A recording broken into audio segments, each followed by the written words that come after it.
So this live is about how to observe in class musculoskeletal problems, or simply also how to observe alignment. And this is interesting because when we talk about alignment these days, is a lot about whose alignment is it? And we know that the yoga books and the anatomy books tells us what the body should look like, the anatomical body.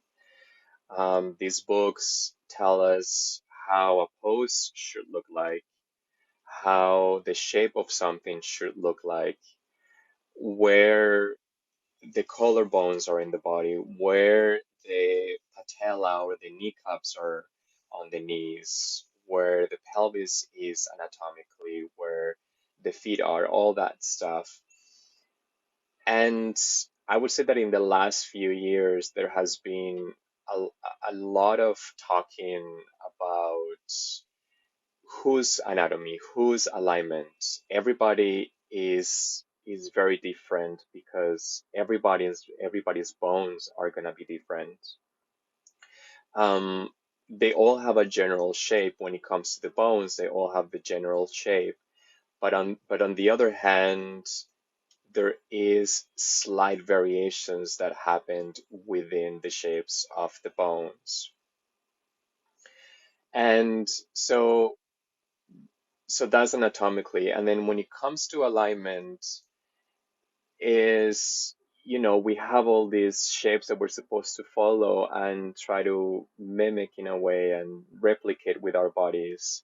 So it's almost like we're trying to fit our body into the yoga pose, as opposed to letting the yoga pose fit the body and fit ourselves, which is slightly different. And I'll repeat that. So instead of trying to fit our bodies into a specific pose, how can we fit the pose into our body? Now, when we talk about the musculoskeletal system, we're talking about bones, we're talking about connective tissue, we're talking about muscles, and this is the system that we mostly deal in yoga and when I say yoga, I really mean the asana practice. So the yoga asana practice. Um, so when it comes to movement, when it comes to the poses, what we're mostly dealing with is with the bones, with the muscles, with the connective tissue.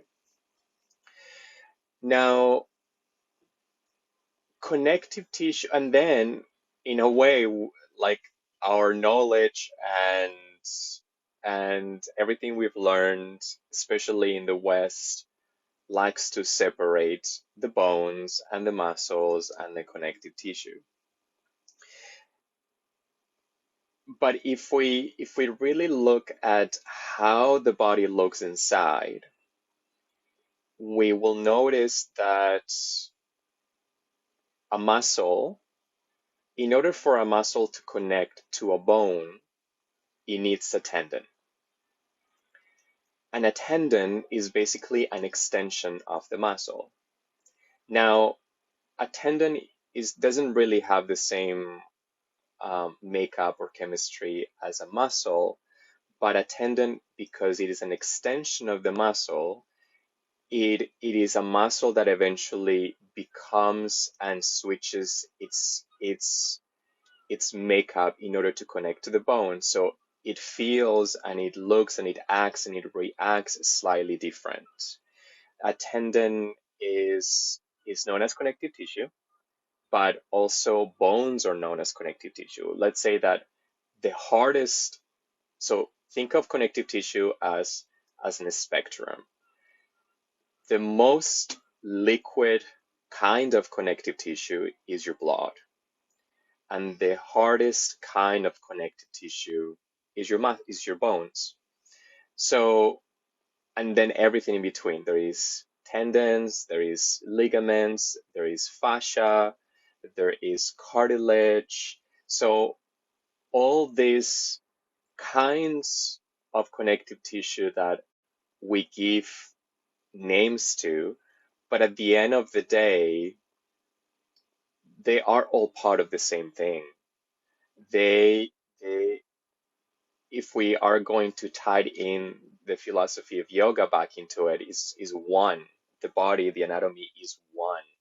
We need to separate them in order to understand them better with the knowledge and the capacity of understanding that we have as human beings. So, so when we talk about connective tissue, so muscles eventually have tendons that connect into bones. The tendons behave slightly different than like the belly of a muscle, the center of a muscle. Bones are also living organs. The blood cells are created in the bone marrow, the center of the bone. Bones react to weight bearing when you're standing in tree pose in Vrikshasana in yoga and you're balancing on one leg. That is you asking the bone to be stronger to support you there. So bones react to weight bearing. They eventually sort of, the more we weight bear on the bones, the more we focus on the bones, the more we're gonna bring them to life to support us. So so bones are living entities or living organs. We have connective tissue. We have muscles, which is basically this, what we see superficially behind the skin. And also we have muscles that are more stabilizers that are very close to the bones. So that is what we're talking about when we talk about the musculoskeletal system, which we deal a lot in yoga. Um, Now, ligaments connect bone to bone. And same as tendons, they're going to behave slightly different. And there is sometimes you might hear the word stretching ligaments, but that doesn't really happen in the same way that a muscle gets stretched.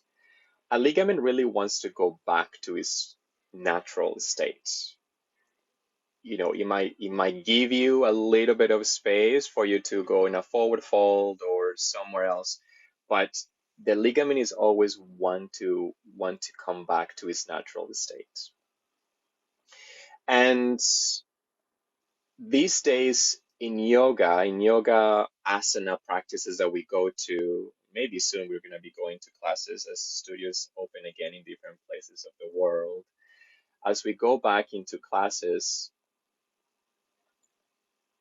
and as you have taken classes before in the past, you might notice that there is a big emphasis on stretching. Yoga classes, yoga asana is a lot about stretching. It also depends on what classes you're taking.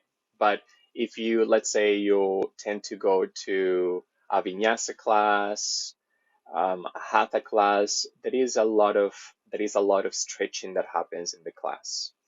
Vinyasa class, I would say that because of the sun salutations and the emphasis put on the wrist and the core, there is also a big emphasis on strengthening. So, so in hatha classes, we might see that there is a lot of emphasis on stretching. Um, so as yoga teachers, I think these days is important to know that stretching is important, but strengthening is also as important as stretching. The idea of mobility and stability, the idea of sukham and shtiram. Sukham being, which comes from the Yoga Sutras, sukham being that idea of ease and ease and spaciousness and openness and mobility, and Sthita being the idea of stability and support.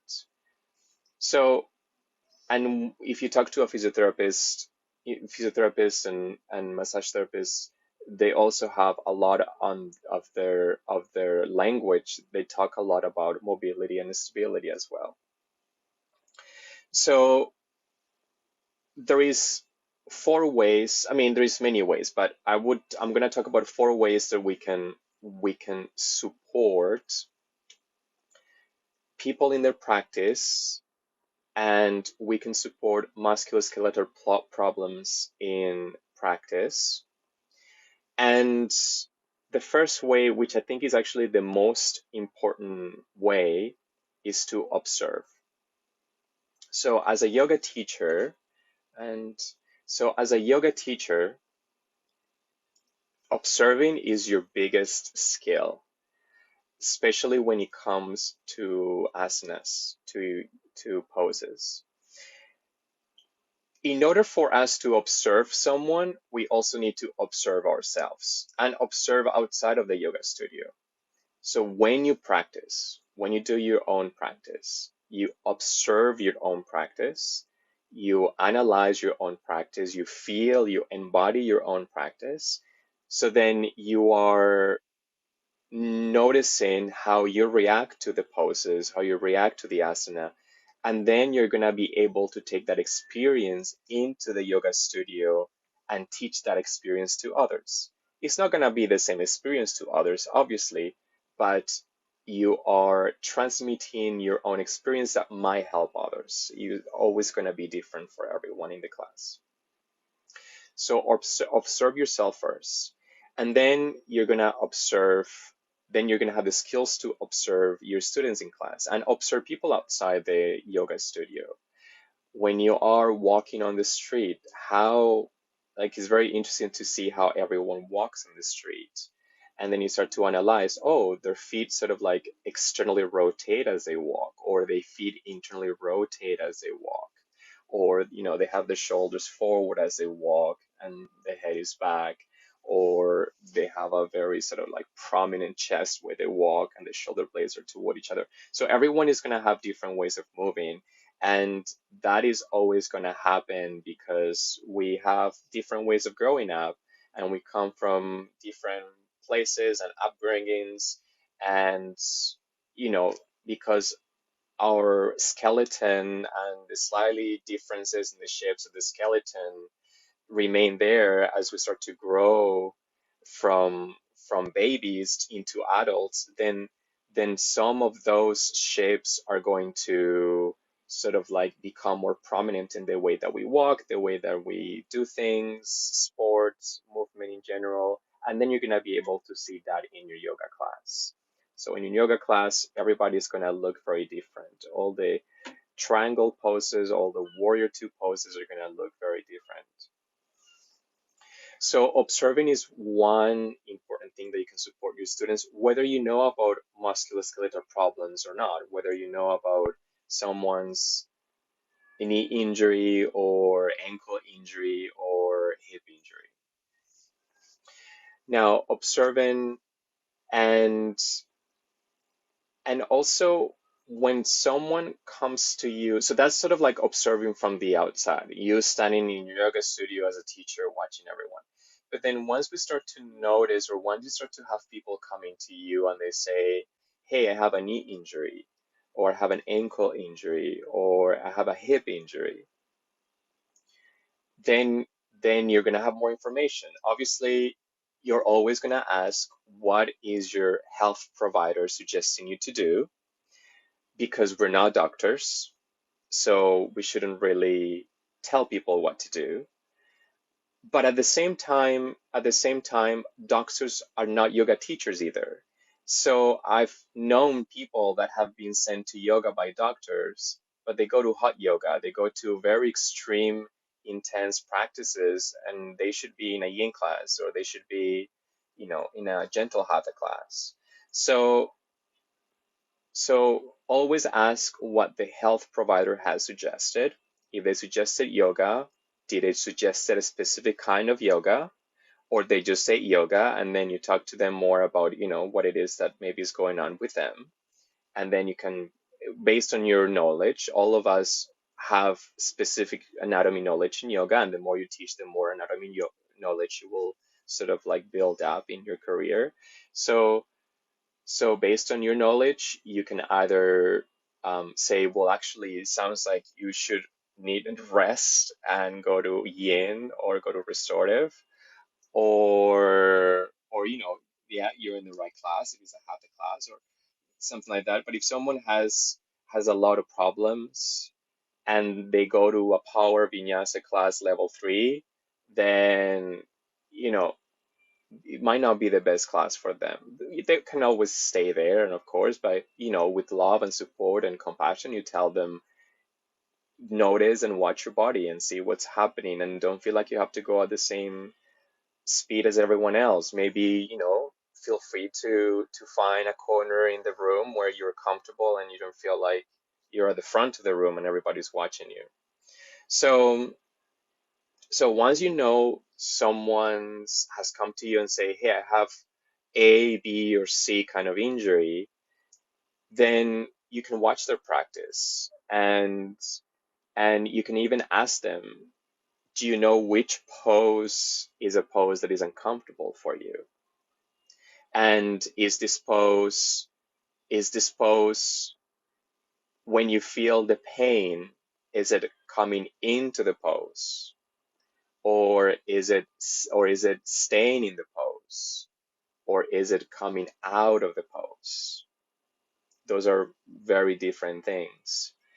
And something that I would suggest to anyone that has injuries is, and this is also a really fun, creative exercise, I think, and a bit of a challenge for the brain, is, can you do that same pose lying down?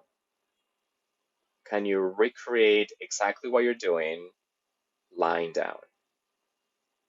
And as a teacher, obviously, you can support them and figure out ways to do that. Let's say you're teaching a gentle hatha class that you have time to go to the student and sort of like support the student with props and spend a little bit of time with the student on while the other ones are chilling in downward dog or they are doing something else.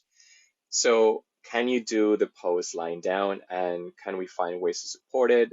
And if someone has a strong practice, they've been practicing for a long time, you can also encourage them for them to do it for themselves. Can you figure out a way that you can do that pose lying down?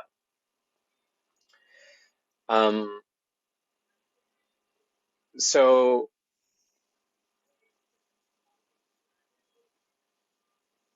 a lot of people also, let's say something hurts, they haven't gone to a doctor and they have an injury.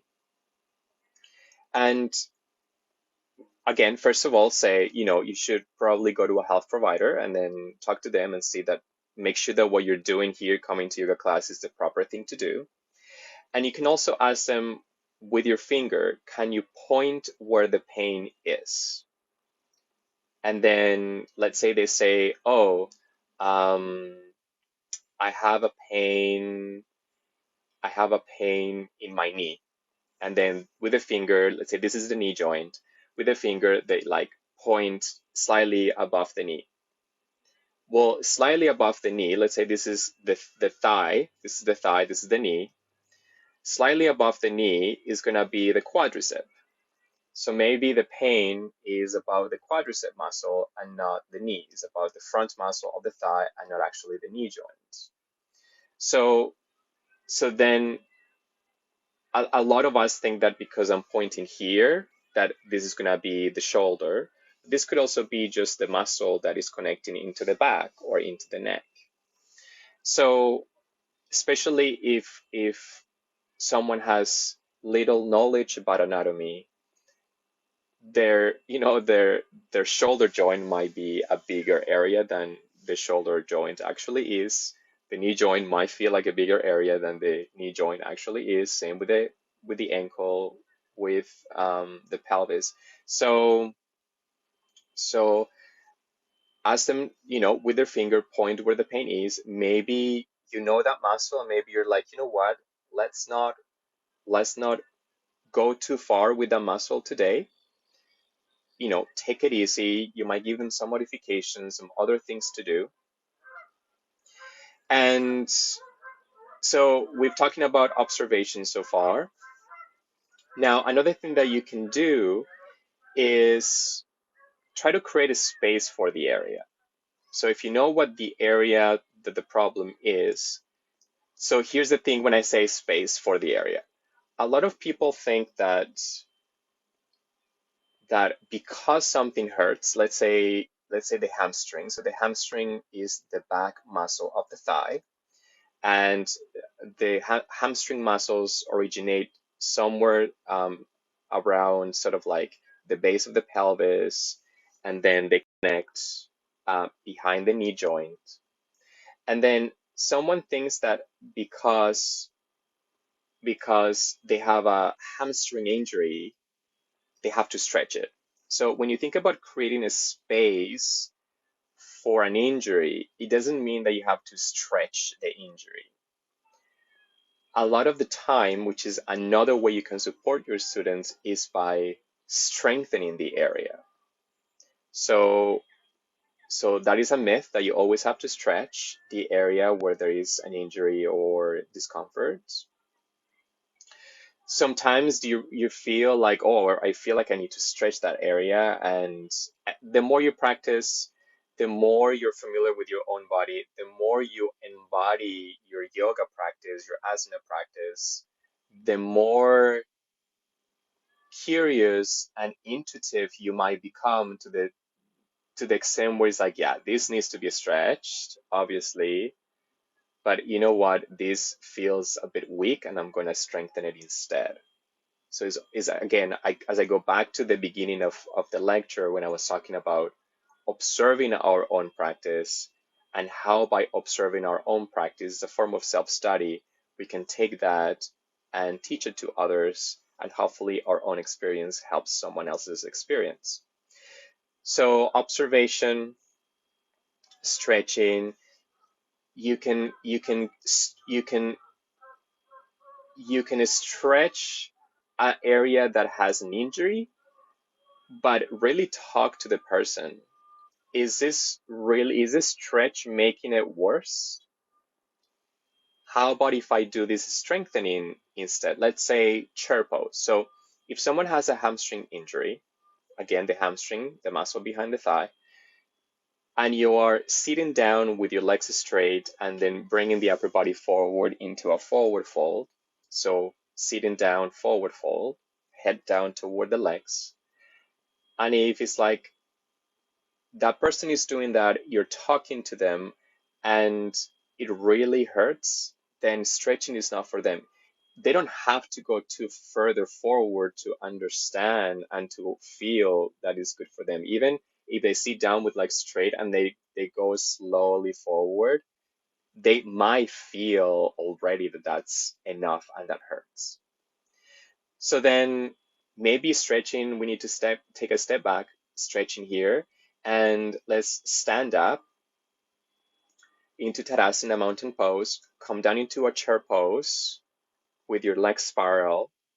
That is a way to strengthen the muscles around the thighs, the front, the inners, and the back. You can always place a block between the inner thighs to activate the adductors, the muscles in between the thighs, and ask them, how do your hamstrings feel here?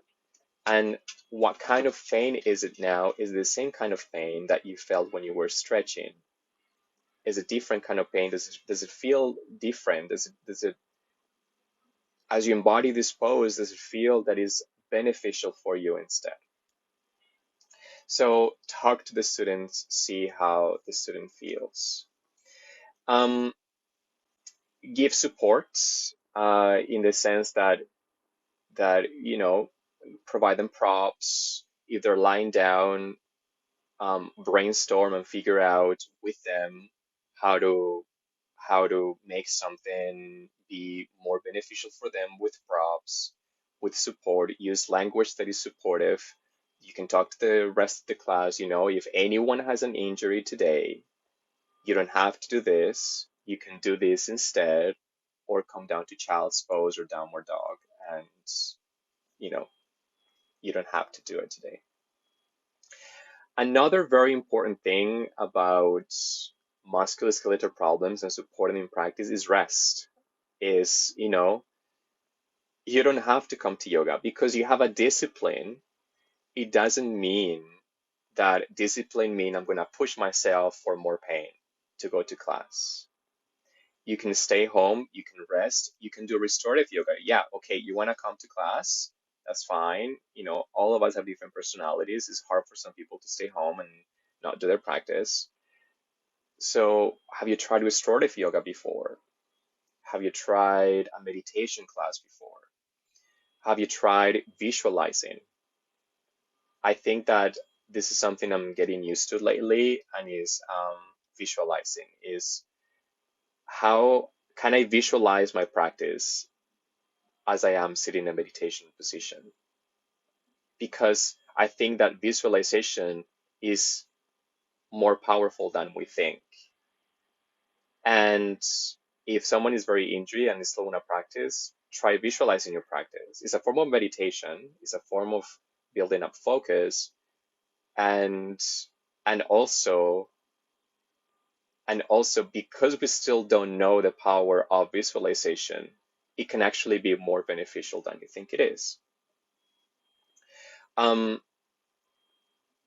The other thing is, so now coming back into the asanas, a thing also that I really love is embodiment. So when it comes to embodiment of somatic movement, let's say you are teaching cat cows. So inhale, chest forward, look up. Exhale, round the spine, chin to chest, look down to your belly. Inhale, chest up, head up. So my cues are inhale, chest up, head up, look up. Exhale, chin to chest, round the spine, look to belly. So that's sort of like my default cueing for cat cow. But it becomes very superficial. Chest forward, look up, head up. The head is very big, chest is very big, and then round the spine. Like, it becomes very superficial cueing, which is fine and great, and I use it all the time. But what if you start to get more somatic in terms of reach your lungs forward, and can you reach your lips toward the ceiling? Can you press your heart to the back, and can you press the organs into the back space as you round the spine? So then it starts to get more organ-like cueing, and not so superficial. It starts to go more deeper.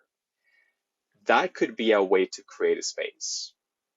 That could change someone's practice by then getting into the organs. Can you move through the organs? When you raise your arms up toward the ceiling, can you feel the lungs?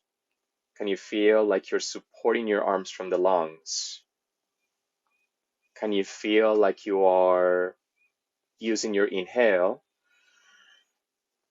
to begin before the arms? Can you inhale before the arms go up?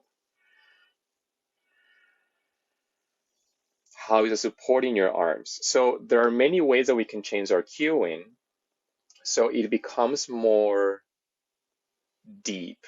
We are moving from deeper within ourselves rather than superficially. So that is my time for today. There is a couple great books that I recommend. So one is Peter Egoscue. Peter, and the last name is Egoscue. Pain Free. It's called Pain Free. And the other one is John Sarno, Sarno, Healing Back Pain. And I love John Sarno's book because he is a medical doctor. He was very criticized in the 80s and the 90s by other doctors because his theory was that a lot of our pain in the body, back pain is something that a lot of us have, actually comes from emotional pain that gets stored in the body. And then because the body needs to be efficient and doesn't want to deal with the emotional pain, then it transfers it into physical pain. And so I recommend that book. And so I leave you with that. I had a few more things prepared today, but I only have half an hour.